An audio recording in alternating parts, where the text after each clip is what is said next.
Job information 9 job position ಬಂದ್ಬಿಟ್ಟು technical support engineer. ಹಾಗೆ ಈ ಕಂಪನಿಯ ಹೆಸರು ಏನಪ್ಪ ಅಂತ ಅಂದರೆ ಟೆಕ್ಎಫ್ ಡಿಜಿಟಲ್ ಸೊಲ್ಯೂಷನ್ ಪ್ರೈವೇಟ್ ಲಿಮಿಟೆಡ್. ಈ ಕಂಪನಿಯಲ್ಲಿ ವೇಕೆನ್ಸಿ ಇರುವಂತಹದ್ದು. ಹಾಗೆ ಜಾಬ್ ಲೊಕೇಶನ್ ಏನಪ್ಪ ಅಂದರೆ ವರ್ಕ್ ಫ್ರಮ್ ಹೋಮ್ ಬೆಂಗಳೂರು. ಹಾಗೆ ರಿಕ್ರೂಟ್ಮೆಂಟ್ಸ್ ಏನಪ್ಪ ಅಂದರೆ ಫ್ರೆಷರ್ಸ್ಗಳಿಗೆ ಅವಕಾಶ ಇರುವಂತಹದ್ದು ಹಾಗೂ 1 ವರ್ಷ ಎಕ್ಸ್ಪೀರಿಯನ್ಸ್ ಇರುವಂತಹದ್ದು. ಹಾಗೆ ಸ್ಯಾಲರಿ ಬಂದ್ಬಿಟ್ಟು 3 lakhs ಪರ್ ಆನಮ್ ಇರುತ್ತೆ. ಹಾಗೆ 20,000ವರೆಗೆ ಬೋನಸ್ ಕೂಡ ಸಿಗುತ್ತೆ. ಆಸಕ್ತರು ಕೆಳಗೆ ಕೊಟ್ಟಿರುವ ಮೇಲ್ ಐಡಿಗೆ ನಿಮ್ಮ ರೆಸ್ಯೂಮನ್ನು ಸೆಂಡ್ ಮಾಡಿ ಸಂಪರ್ಕವನ್ನು ಮಾಡಿ.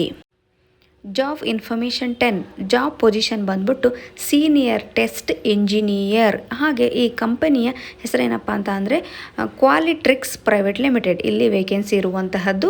ಹಾಗೆಯೇ ಇಲ್ಲಿ ಜಾಬ್ನ ಲೊಕೇಶನ್ ಬಂದ್ಬಿಟ್ಟು ಬೆಂಗಳೂರು ಮತ್ತು ಪುಣೆಯಲ್ಲಿ ಜಾಬ್ ಲೊಕೇಶನ್ ಇರುವಂತಹದ್ದು. ಹಾಗೆ ರಿಕ್ರೂಟ್ಮೆಂಟ್ಸ್ ಬಂದ್ಬಿಟ್ಟು 3 ರಿಂದ 5 ವರ್ಷ ಎಕ್ಸ್ಪೀರಿಯನ್ಸ್ ಆಗಿರಬೇಕು. ಹಾಗೆಯೇ ಸ್ಯಾಲರಿ ಬಂದ್ಬಿಟ್ಟು 8 lakh ಪರ್ ಆನಮ್ ಮತ್ತು ಅಡಿಷ್ನಲ್ ಬೆನಿಫಿಟ್ಸ್ ಕೂಡ ಇರುತ್ತದೆ. ಹೆಚ್ಚಿನ ಮಾಹಿತಿ ಮತ್ತು ಆಸಕ್ತರು ಕೆಳಗೆ ಕೊಟ್ಟಿರ್ತಕ್ಕಂಥ ಮೇಲ್ ಐಡಿಗೆ ನಿಮ್ಮ ರೆಸ್ಯೂಮನ್ನು ಸೆಂಡ್ ಮಾಡಿ ಸಂಪರ್ಕಿಸಿ.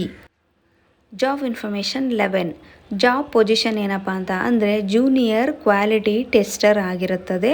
ಹಾಗೆ ಈ ಕಂಪನಿಯ ಹೆಸರು ಬಂದ್ಬಿಟ್ಟು ಕ್ವಾಲಿ. ಈ ಕಂಪನಿಯಲ್ಲಿ ವೇಕೆನ್ಸಿ ಇರುವಂತಹದ್ದು. ಹಾಗೆಯೇ ಈ ಜಾಬ್ ಲೊಕೇಶನ್ ಎಲ್ಲಪ್ಪ ಅಂತಂದರೆ ಅದು ಬೆಂಗಳೂರಿನಲ್ಲಿ ಆಗಿರುತ್ತದೆ. ಹಾಗೆಯೇ ರಿಕ್ರೂಟ್ಮೆಂಟ್ಸ್ ಏನಪ್ಪ ಅಂದರೆ ಫ್ರೆಷರ್ಗಳಿಗೆ ಅವಕಾಶ, ಕ್ವಾಲಿಫಿಕೇಷನ್ಸ್ ಮತ್ತು ಬ್ಯಾಚುಲರ್ ಡಿಗ್ರಿ ಇನ್ ಇಂಜಿನಿಯರಿಂಗ್ ಆಗಿರಬೇಕು. ಸ್ಯಾಲರಿ ಬಂದ್ಬಿಟ್ಟು 5 ರಿಂದ 15 ಲಕ್ಷ ಪರ್ ಆನಮ್ ಸಿಗುತ್ತದೆ. ಹಾಗೆಯೇ ಹೆಚ್ಚಿನ ಮಾಹಿತಿ ಆಸಕ್ತರು ಕೆಳಗೆ ಕೊಟ್ಟಿರ್ತಕ್ಕಂಥ ನಂಬರ್ಗೆ ರೆಸ್ಯೂಮನ್ನು ಸೆಂಡ್ ಮಾಡಿ ಸಂಪರ್ಕಿಸಿ. ಜಾಬ್ ಇನ್ಫಾರ್ಮೇಷನ್ 12 ಜಾಬ್ ಪೊಸಿಷನ್ ಏನಪ್ಪ ಅಂದರೆ ಪೈಥಾನ್ ಫುಲ್ ಸ್ಟಾಕ್ ಡೆವಲಪರ್ ಆಗಿದೆ. ಹಾಗೆಯೇ ಕಂಪನಿಯ ಹೆಸರು ಏನಪ್ಪ ಅಂದರೆ ಮಿಡ್ ಲೆವೆಲ್ ಕಂಪನಿ. ಇಲ್ಲಿ ವೇಕೆನ್ಸಿ ಇರುವಂತಹದ್ದು.